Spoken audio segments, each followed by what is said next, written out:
20 years of excellence in cancer care. Mahatma Gandhi Cancer Hospital and Research Institute, Visakhapatnam. Antarctica ప్రపంచంలోనే అత్యంత చల్లని అత్యంత రహస్యాలు దాగి ఉన్న మంచుఖండం. ఎటు చూసినా కిలోమీటర్ల మేర పరుచుకున్న స్వచ్ఛమైన తెల్లటి మంచు.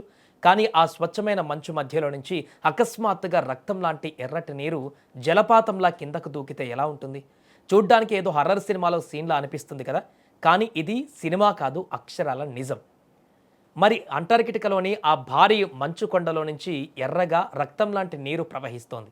దీన్నే ప్రపంచమంతా బ్లడ్ ఫాల్స్ లేదా రక్తపు జలపాతం అని పిలుస్తుంది. అసలు ఆ మంచు కింద ఏం జరుగుతుంది? ఆ ప్రవహించేది నిజంగా రక్తమేనా? శతాబ్ద కాలంగా శాస్త్రవేత్తల బుర్రలు తొలిచివేసిన ఈ మిస్టరీ వెనుక ఉన్న రహస్యం ఏంటి? 15 లక్షల ఏళ్లుగా ఆ మంచు కింద దాగి ఉన్న ఒక వింత ప్రపంచం గురించి తెలిస్తే నిజంగా షాక్ అవుతారు. ఆ డీటెయిల్స్ ఏందో ఒకసారి చూద్దాం. ఈ వింత జలపాతం మిస్టరీ ఈనాటిది కాదు. 1911లో ఆస్ట్రేలియాకు చెందిన భూగర్భ శాస్త్రవేత్త గ్రిఫిత్ టేలర్ మొదటిసారిగా అంటార్కిటికాలో పర్యటిస్తున్నప్పుడు ఈ అద్భుతాన్ని కనుగొన్నారు. ఆ తెల్లటి మంచు పైన ఎర్రటి నీరు కారడం చూసి ఆయన కూడా భయపడ్డారు. అయితే అది రక్తం కాదని, ఆ ఎరుపు రంగుకు కారణం ఆ నీటిలో ఉన్న ఒక రకమైన ఎర్రటి శైవలాలు అయి ఉంటాయని అప్పట్లో ఆయన థియరీ చెప్పారు. ఆయన పేరు మీదగానే ఆ గ్లేసియర్కు టేలర్ గ్లేసియర్ అని పేరు కూడా పెట్టారు. కానీ ఆ తర్వాత జరిగిన పరిశోధనల్లో అది నాచు కాదని తేలింది. మరి ఆ ఎర్రటి రంగు ఎక్కడి నుంచి వస్తోంది? -డిగ్రీల చలిలో గడ్డకట్టే ఆ వాతావరణంలో ఈ జలపాతం నీరు మాత్రం గడ్డకట్టకుండా ద్రవరూపంలో ఎలా ప్రవహిస్తోంది? ఈ ప్రశ్నలు ఎన్నో దశాబ్దాల పాటు సైంటిస్టులకు నిద్ర లేకుండా చేశాయి. ఈ రహస్యాన్ని ఛేదించడానికి 2017లో అలస్కా విశ్వవిద్యాలయ శాస్త్రవేత్తలు అత్యాధునిక రాడర్ టెక్నాలజీని ఉపయోగించారు. ఆ రాడర్ వేవ్స్ ద్వారా ఆ మంచు కొండను స్కాన్ చేసినప్పుడు వాళ్ళ మైండ్ బ్లాంక్ అయ్యే ఒక వాస్తవం బయటపడింది. ఆ టేలర్ హిమానీనాథం కింద దాదాపు 400 మీటర్ల లోతులో ఒక భారీ పురాతన భూగర్భ సరస్సు ఉంది. సుమారు 15 లక్షల ఏళ్ల కిందట సముద్రపు నీరు ఆ మంచు కింద శాశ్వతంగా చిక్కుకుపోయింది. కాలక్రమేణా ఆ సరస్సులోని నీరు సాధారణంగా సముద్రపు నీటి కంటే ఎన్నో రెట్లు ఉప్పుగా మారిపోయింది.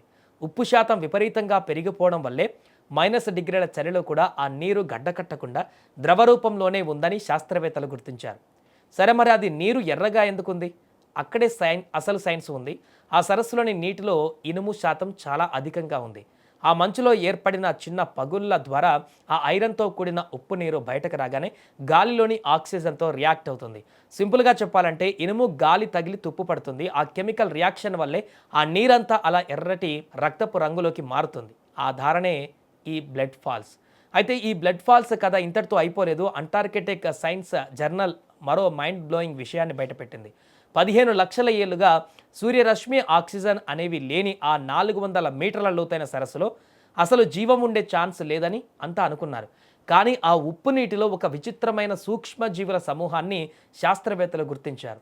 మొక్కల్లాగా కిరణజన్య సంయోగ క్రియపైన ఆధారపడకుండా, ఆక్సిజన్ లేకుండా కేవలం ఆ నీటిలో ఉన్న సల్ఫేట్ రసాయన చర్యలను ఉపయోగించి ఆ సూక్ష్మజీవులు బతుకుతున్నాయి. ఇది మామూలు విషయం కాదు. భూమి మీద ఇంత ఎక్స్ట్రీమ్ కండిషన్స్లో కూడా జీవులు బతకగలవు అని తెలిసాక ఇప్పుడు నాసా లాంటి స్పేస్ ఏజెన్సీలన్నీ ఈ బ్లడ్ ఫాల్స్ పైన దృష్టి పెట్టాయి.